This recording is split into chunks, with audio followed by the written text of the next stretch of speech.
تو بعض علماء فرماتے ہیں کہ قرآن اور رمضان کا ایک گہرا تعلق ہے، وہ ایسے ہے جیسے جسم اور روح کا تعلق ہے۔ فرمایا جو قرآن ہے یہ روح ہے، اور جو رمضان ہے یہ جسم ہے۔ اور یہ کیسے فرمایا؟ یہ انہوں نے تشریح کرتے ہوئے اس آیت مقدسہ کی جو کہ اللہ تعالیٰ نے فرمایا شہر رمضان الذی انزل فیہ القرآن، اس کی تشریح کرتے ہوئے علماء نے فرمایا کہ قرآن کو اس طرح نسبت ہے جیسے روح اور جسم کو رمضان کے ساتھ، قرآن اور رمضان کا ایسا تعلق ہے۔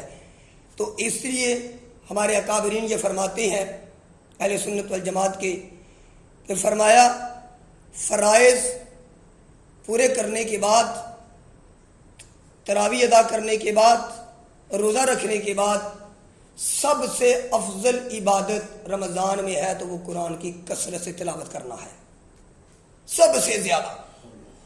باقی معاملات تو ساتھ ہیں لیکن ان کا اپنا ایک نظریہ ہے، انہوں نے تشریح کرتے ہوئے یہ ذکر فرمایا۔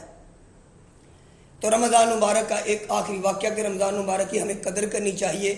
ہم مسلمان ہیں تو اس وقت ہم جیسے شب برات کا روزہ آتا ہے یا کوئی اور نفلی روزے آتے ہیں، ہم کتنے شوق سے رکھتے ہیں اور ساری رات عبادت کرنے کی کوشش کر رہے ہوتے ہیں، ان کا سوال نہیں ہونا۔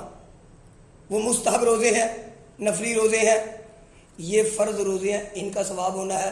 اور جب یہ آتے ہیں ہم میں سے کتنے لوگ بیمار ہو جاتے ہیں اور ہم کہتے ہیں یہ پھر مسئلے پوچھنے شروع کر دیتے ہیں کہ میں روزہ رکھ سکتا ہوں کہ نہیں رکھ سکتا۔ افسوس کی بات ہے، صرف ایک یہودی، اس کو دیکھے کہ وہ رمضان المبارک میں اس کی قدر کرنے کی وجہ سے اس کو کتنا بڑا انعام دیا گیا۔ کتابوں میں لکھا ہے کہ ایک یہودی تھا، اس نے اپنے بیٹے کو سزا دی، مارا۔ کس وجہ سے؟ اس وجہ سے کہ یہ مہینہ مسلمانوں کے روزے رکھنے کا ہے اور تو گھر میں بیٹھ کر کھانا کھا رہا ہے، حالانکہ وہ یہودی ہے، مسلمان بھی نہیں، اور وہ کھانا بھی کھا رہا ہے تو اپنے گھر میں بیٹھ کر چھپ کر کھا رہا ہے، تو سزا دی۔ کچھ عرصے کے بعد وہ فوت ہو گیا۔ فوت ہوا تو اس علاقے کے ایک عالم بزرگ اللہ والے، انہوں نے اس کو خواب کے اندر دیکھا تو وہ جنت میں چہل پہل کر رہا ہے، بڑے مزے سے گھوم رہا ہے۔ تو ان سے پوچھا کہ بھئی آپ تو یہودی تھے اور جنت میں داخلہ کیسے ملا؟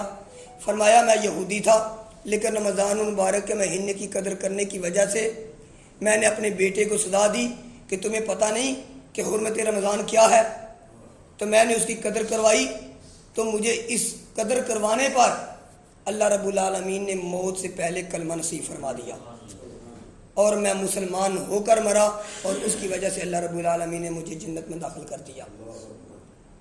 تو ایک یہودی رمضان کی قدر کرتا ہے، صرف اپنے بیٹے کو روکتا ہے، اور ہم وہ کام کریں جو ہمارے پیغمبر حضرت محمد الرسول اللہ صلی اللہ علیہ وآلہ وسلم نے ہمیں بتلائے ہیں، تو یقین جانیے ہمیں کتنا اجر ملے گا۔ دیکھیے، غور کیجئے، تصور کیجئے، کیا وہ اجر ہمارے تصور میں آ سکتا ہے؟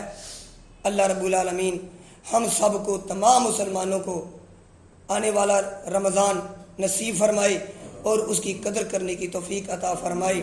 اللہم بلغنا رمضان، آمین، بحرمت النبی الکریم۔